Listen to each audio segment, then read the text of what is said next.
Hello, everyone, and welcome to Howard Field from AAC Lacrosse as the James Madison Dukes are currently up 7-1 against the Temple Owls at the half. James Madison really controlling the tempo of this one. Ty Jankowski starting off with 3 goals. But Jacob, what has been? Ah, God. The difference, Ricky, I think has been the draw controls and the possession for JMU. They're getting it quickly off the draw controls, setting up the offense, and really it's run through Isabella Peterson. The area where you look in this game and say, really, that has been the difference. The Owls have gotten opportunities, just haven't converted. Right there, Maddie Barber on the strip. Maddie Barber looking to take it from midfield, typically a defender. Goal! Maddie Barber, the defenseman, says, I will do it myself. The Temple offense struggling all day. The defenseman gets the strip and score. She goes around the defender as we wait to see the replay. Maddie Barber taking it from midfield on a fast break one-on-one opportunity. Starts with the turnover. We talked about it in the third. The cause turnovers for the Owls. One-on-one, Maddie Barber ripping it across. Again, look at the shot on the ground. The Owls getting the ricochet off the ground and Barber setting it up and really overwhelming Buchanan and the defense. Not expecting the defender who has scored only 1 goal this season. Her second goal. And talk about momentum there. There is still plenty of time, Ricky, and maybe that's a goal that can continue to get this offense going. The 2022 All-American Athletic Conference second team nominee. She has been phenomenal this season and just a stalwart there in the back for Temple. But hey, finding a way to contribute on the offensive side of the ball as well. Mastro Pietro knocking the draw control as the Owls will now take possession going into the offensive zone. And this time it was Katie Shallow getting it into Mackenzie Roth as the Owls looking to cut the lead to 5. It starts with these draw control wins. You see Mastro Pietro even faked out a bit by the camera here. We've got it Howard Field. Mastro Pietro behind the circle, but the pass, she was able to tip it past Peterson and company out ahead to Tobin. Yeah, great awareness by Mastro Pietro, and just one of the many reasons she's just been great for this team, doing so many things and just being such a smart and savvy player. Mackenzie Roth ducking around, scores! And Temple now cuts the lead to 5. Roth faking the pass, ducking under, and a beautiful underhand shot to get by Kat Buchanan. And we're talking about the momentum is with the home side, getting it inside. Let's see here, again, Zavacki working inside to Roth. Roth aggressive. The Dukes late in rotation. Number 14, Marae Durkin, the best defender for the Dukes. Rarely see that from her. And Roth just sneaking around and getting it past the goalie in Buchanan. And great job there by Temple, cutting the lead to 5 as we have another Temple timeout. And are we going to stay here? Bonnie Rosen and company, we're going to go to break, and we'll be back in this exciting fourth quarter.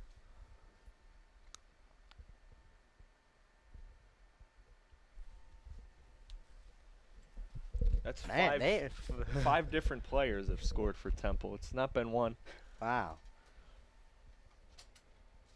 Yeah, but that strip at the middle, she went all the way. Barber, I mean, that's what started it. Barber, when you get that turnover in the midfield. Easy, yeah. It was like a strip and score. Take it. She came around. I don't think the midfielder got to even start. She just came around, whacked the stick, took off, and yeah. Those aren't fun as a goalie. One-on-one opportunity. I guess if you have a defender back, but yeah, I don't think the defender was even set, so she sort of. But past Durkin as well. No one paying attention to the play by Roth around the net. I mean, you've got to have someone there. I mean, Roth. Yeah, Rachel Matee, Zavacki sort of lured her out and sort of got that back in, just enough time for Roth, but yeah. Durkin, I think, overcommitted to the middle, and that allowed just that little crease just for Roth to slip through.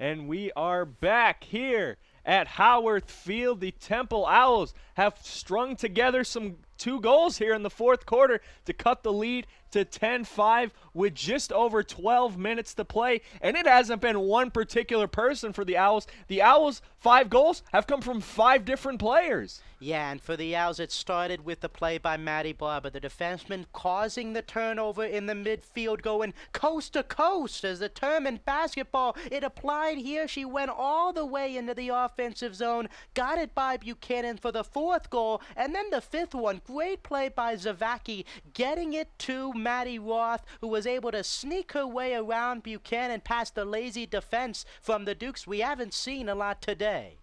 Yeah, but now Dukes get possession of the draw control, and now it's their turn to run some clock and answer this little Temple run that has taken place here in the fourth quarter. The ball behind the net, Caitlin Morgan. And I think with the timeout there by the Dukes, I mean, it was Clay's like really wondering what's going on there on the defensive side. The Owls really getting the rhythm offensively, really that laziness leading to the Roth goal. Believe Clay's really livid with her players there. Yeah, Taylor Marchetti, I think, got called for a charge as she's right into the Temple defense. So Temple, again, creating another turnover. And despite the score, they have really been, a reason why this James Madison team only has 10 goals. But the Owls now, probing offensively. Amelia Wright around that goal line extended mark, getting it back up top to Zavacki. What do you need to see in these last 10 minutes here if the Owls are going to continue this run? I think it starts with the caused turnovers defensively, and you've got to work quickly offensively, but not too quickly. You still have 11 minutes. 5 goals is not insurmountable, but I think it starts on the defensive end as well, getting the best shot on offense, but defense continuing causing turnovers. And here we go. The All-American Belle Mastro Pietro goes top right, and Kat Buchanan. It seemed like the Dukes lost Mastro Pietro. She had a lot of room to go, and you can't give a player like her that much space to operate. The Owls, who have struggled in the fourth quarter, another goal. Mastro Pietro all alone up top shelf to Buchanan. The Owls have peppered the bottom. They peppered the ground with bounce-up shots, and Mastro Pietro using her strength across her body, top left shelf. What a goal by Mastro Pietro, and 3 straight for the Owls. They're cooking with oil and grease on the stove, Ricky, right now. 3 goals here in the fourth, and have cut the lead to 4. Very manageable with more than enough time here in the final period. Yeah, cooking with that oil, chefing it up in the kitchen. Belle Mastro Pietro trying to cook up a little comeback here in the fourth quarter as the Owls now can't secure the draw control. Maddie Barber near eventually gets it, but she's double teamed, stepped out of bounds, and what are they going to call here? As it looks, the Owls are going to retain possession, but Maddie Barber surrounded by 2 defenders, so she's going to work it back now to her defense. Maeve Tobin, and the Owls now, what was once a 10-2 game, has now turned into a 4-goal game with just over 10 minutes to go. It started with the turnovers. It starts with the draw controls as well. We talked about earlier Mastro Pietro meeting her match. She's come to the table here in the second quarter, realizing, yeah, Peterson has been winning, getting the better of her in the first half. But not only is she just winning, but she's probing and setting it up for other players like Tobin, like Schickling in the draw control, and getting these offensive possessions. Yeah, the Owls almost turned it over there, but Maeve Tobin able to secure the pass, and now Julie Schickling enters, and it looks like there's a penalty down. And Julie Schickling will now have an opportunity here for a free possession shot as they wait for the players to get set around that 8-meter crease. Again, a foul that occurs within that 8-meter box automatically is a free possession opportunity. And a little bit of a false start there from both teams, but they're going to get reset. Looks like Durkin there tried to... A few mistakes we've seen from Durkin, rare mistakes, if you will, from the senior on the defensive side, allowing the goal from Roth there and then jumping off sides. Yeah, Schickling now works at top of the box. The Mastro Pietro, that's been there. Oh, behind the back, but It appears there was contact, but no call. Amelia Wright tried to go behind the back, but it appears the shot was deflected. But James Madison now throws it away. A poor pass from the Dukes. These are uncharacteristic turnovers. Yeah, turnovers we did not see in the first period. The Owls causing the turnovers and taking advantage. But going back to the shot from Wright, that's another opportunity. An opportunity we saw from the Dukes a lot, getting cutters directly in front of the circle. Wright had it, but very difficult on the catch, trying to toss it back. Well, look here, Mastro Pietro, really the back behind the net and the stick hitting right on the head. I think that's why the ref calling the moving in, allowing possession to be retained by the Dukes. But an opportunity, we've seen Mastro Pietro and Tobin in recent games, the toss behind the shoulder, but Wright just couldn't convert. But turnovers uncharacteristic for the Dukes here late. Yeah, one of the big reasons the Owls still in this game. They have caused 8 turnovers, but 4 of them have been unforced there by the Dukes. But Cac Buchanan makes another save, and just like that, now James Madison will have an opportunity to extend their lead. Another huge save. Let's look at that. Roth coming back. That's what we're talking about with the cutters, with the Owls. Tobin getting the opportunity inside. She had a few defenders in front, but that's a point-blank opportunity that you're going to take every day of the week. Just a great save by Buchanan with the anticipation. Yeah, that could have cut the lead to 3, and another big save by Cat Buchanan, who's been under a lot more duress here in the second half. Now the Dukes probing it around the outside, running the clock. Lizzie Fox, top of the key. She's going to attack shallow, and to Morgan inside to Peterson, but great job there. The Owls not allowing a shot there by Peterson. Jankowski. Dukes now, as we get near the 40-second mark of the shot clock. And another great defensive play by Taylor Monkman, not allowing a shot from number 32, Savannah Derry, who had a goal earlier in this one as well. Yeah, great defense for the Owls. Really preventing any inside action. They got the one action from Derry, but it was heavily contested by 2 Owls. That's where it starts with. And Morgan lost that ball right there, being defended by number 15, Gabrielle Kirsch. But now Jankowski working on Barber. Inside, Jankowski can't finish, but the possession will stay. Possession will flip, actually, to Temple. Taylor Monkman will take it, and the Owls' defense holding again. So the Owls really have been stout, have not allowed a goal through 8 minutes here in the fourth quarter. And, hey, they're giving their team a chance. Yeah, and Groman, you see the pass ahead, but that was by far the best Owls defensive possession of the day. Allowed minimal cuts from the Dukes. You didn't see any cuts from Peterson, who was able to probe a little bit up front. Jankowski cut, but was faced with heavy pressure. And it looks like a timeout here with under 7 minutes to go in the fourth. Yeah, timeout as Aaron King just entered the game, but we're going to go to break as 10-6 Temple with 3 goals in this fourth quarter to tighten the game. But we'll get to this exciting finish as we come back. But, man, what a game it has been so far.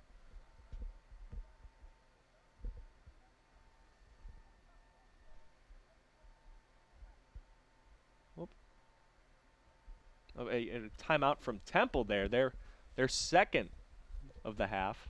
But now we're going to go to break here as both teams seem to be getting prepped for this final push here in the fourth quarter. Yeah, I think right now, again, both teams talking it over. And what you have here is for the Owls, Coach Bonnie Rosen, keep up that same intensity. The defensive side, the momentum is with the Owls. 3 straight goals. James Madison, who came from behind against Virginia in the fourth, they were down in that game, almost a complete opposite fourth quarter. Very sloppy offensively. They've turned it over in the midfield, and defensively, it's carried over from the offense into the defense. The Owls have been able to take advantage of some lapses in defense and again trim this lead down. And of course you want to get this win, you want to come back from the Owls, but if the team that has been struggling as much as the Owls in their last few games, I mean, this momentum, we're starting to see the team that we saw at the beginning of the season. You look here, 5 goals in the fourth for James Madison against Virginia. No goals here in the fourth, and allowing Temple to almost monkey see, monkey do, if you will, from the James Madison last game, doing almost the same here to try and come back and chip away. Yeah, certainly the Owls have really tried to, mount a comeback, and it's really been led by their defense. It all started with that Maddie Barber, strip and score almost off of that, one-on-one opportunity that she got off of a cost turnover. But the Owls now working the ball in the offensive zone with just over 6.5 minutes to go. Maeve Tobin probing the ball. Plenty of time here for the Owls. No need to try and rush a shot. Score so quickly in lacrosse. No need to force anything here. Yeah, Julie Schickling had 13 goals on the year, but yet to score in the afternoon, as she's really been I think tied for second in the Owls, leading goal scorer category. Mackenzie Roth really set the Owls up back at her natural X position as she started this quarter, more towards the top center by the 12-meter box. Roth again. James Madison, the pressure defensively starting to get back to where they were as the shot clock gets under 20 now. So the Owls really have to start finding a shot. And Julie Schickling, the shot opportunity there, but no, a free shot opportunity, I believe an obstruction, because number 22 Rachel Métis was in front, and I think that's an obstruction call they were going to call there. And Schickling now with the free shot opportunity. Yeah, obstruction. You cannot be in front of the shooter within the 8-meter arc. But again, hand is raised. It looks like another foul will be called again. A lot of contact, and that was two players. That I believe it was 15 Lizzie Fox and number 14 Marae Durkin. Someone we've beat her name to death on this cast, but she's really a phenomenal defender for the Dukes. Schickling now beats Buchanan top left. No one heard the whistle as we try to get things figured out, but Schickling for the moment has cut the lead to 3. None of the Dukes moved it. They're pleading with the referees. I'm not sure if there was confusion with the whistle, but right here. Yeah, slow motion. Looking what was going on was Métis and Schickling. You've got to take advantage of it. You've got to go when the whistle goes, and Schickling knew it right away. We talked about her not scoring yet in the game, coming up in the guts of the game with 5 minutes left. You've got to move when the referee blows the whistle. The Dukes who have been outmatched in this fourth period. Schickling taking advantage, and the goal differential is down to 3 thanks to the senior from Springfield. The senior out of Springfield. That looks familiar. If you look at this Temple roster, there are a lot of players around the Delaware County area, just outside of Philadelphia. I believe they have 7 players from the Delco County alone. So Temple has found a sweet spot for some recruiting. But Mastro Pietro again securing the draw control. So Temple getting back into this one. Katie Shallow taking it into the offensive zone, getting it to Mackenzie Roth. Roth now behind the goal to Zavacki. That's where she has moved to in this second half. So Roth and Zavacki sort of switching roles here. You talk about momentum. Momentum is such a huge thing, and right now the Owls have the Dukes on their heels. You start with the turnover in the midfield, allowing Barber to go coast to coast with the goal from Roth, and now that Schickling goal where the Dukes were really unsure what was going on, and the Owls take advantage. They've got to continue to do that, continue to put the pressure on offensively with cuts and opportunities in the free position. Yeah, this is a big possession here. A chance to cut the lead to 2 now with just under 5 minutes remaining. Mackenzie Roth now 35 seconds on the shot clock. A lot of cutters here, but James Madison holding strong, almost goes out of bounds, and another foul, it looked like. That was on Durkin, who prevented Roth and tried to force her out of bounds. So Zavacki now getting it back for the Owls. Miachenko near the 8-meter box to Mastro Pietro back behind the goal. And is this another penalty? It is. Another opportunity for Mastro Pietro.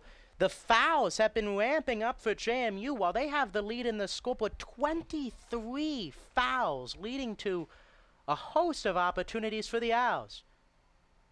Oh, and what a play! Mastro Pietro off the free shot opportunity, threads the needle, gets it to Amelia Wright, coming from right to left across the cage, and my oh my, do we have a game now? What a pass from Mastro Pietro to right. I mean, you expect Mastro Pietro with her experience in the free position shot to get the opportunity for the goal. But Amelia White, she throws it across the arc. Look at here, across the arc. Amelia White cutting right through Thistlethwaite and able to shoot it past Buchanan. Unsure of it, but Amelia White, her second goal. Mastro Pietro with 2, and the Owls 5 straight unanswered here in the fourth. And the lead down to 2, Ricky. And one of the things that was noticeable at halftime, the amount of shots each goalie's taken. Taylor Grallman at one point, I think, faced 18 shots on goal compared to Temple, who just put 8 on goal. That is now shrunk to James Madison, who has put 19 on goal. Temple, who has put 17 shots on goal. And just that is one of the reasons they're back in this game. And another penalty, as the Owls now have it back with a chance to cut it to 1 with 4:20 left to play. And it starts with the draw controls as well. That was the 10th draw control win for the Owls, most of which have come in this second half. Talking about how crucial draw controls in the center are. Mastro Pietro has been winning them in numbers, in droves here in the second half, setting up this offense and allowing them to get these opportunities, setting up the free position shots, and setting up these opportunities inside the semicircle. Yes, they have, and now again, controlling the offense, slowing the game down. Schickling now gets the top of the box to Tobin, to Mastro Pietro, who tried to find Schenko on the cut. Can't get it, but Schickling corrals the errant pass. Almost a bad turnover there for the Owls. Schickling gets it back up to Tobin, and who do you expect the Owls to go to here as time, wanes on here? You've got to go to Mastro Pietro or White. I think Mastro Pietro, seeing what the Owls were able to see what Peterson was able to do, probing the offense in the first half. Mastro Pietro taking almost that same role here in the second, probing the shot from right and getting some goals for herself.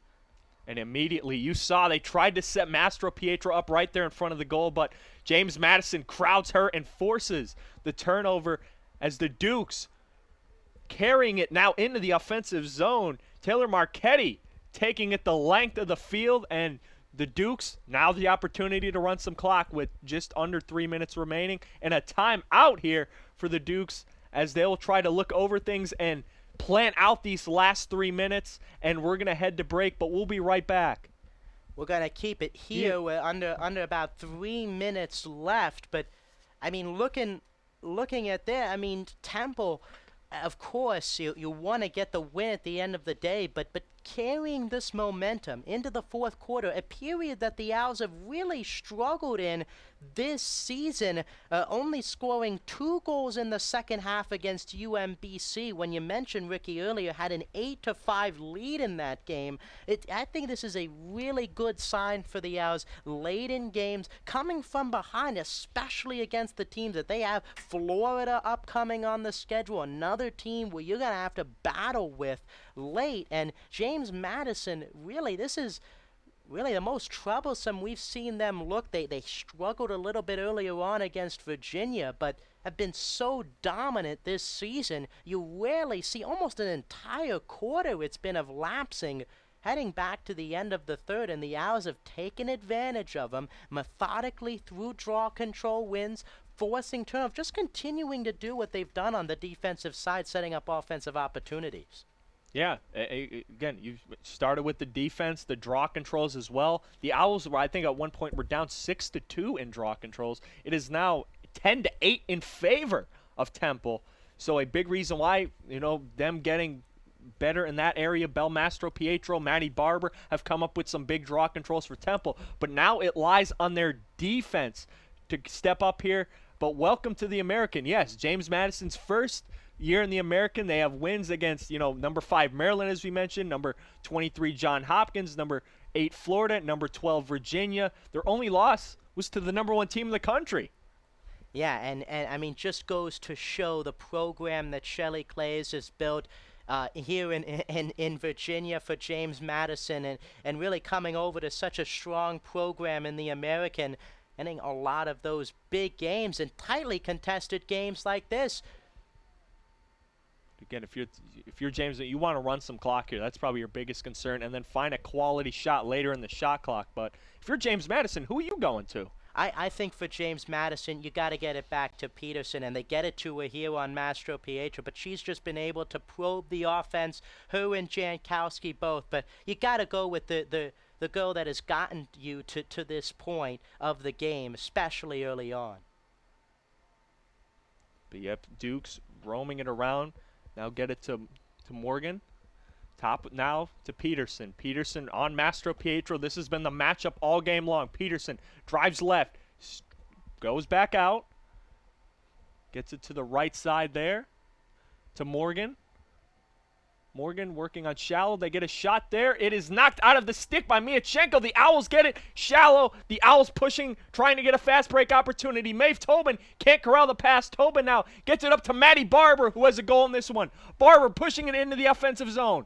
Slowing it down now with just a minute 30 remaining. The Owls going to need to get a goal eventually. But a timeout, it appears, for Temple.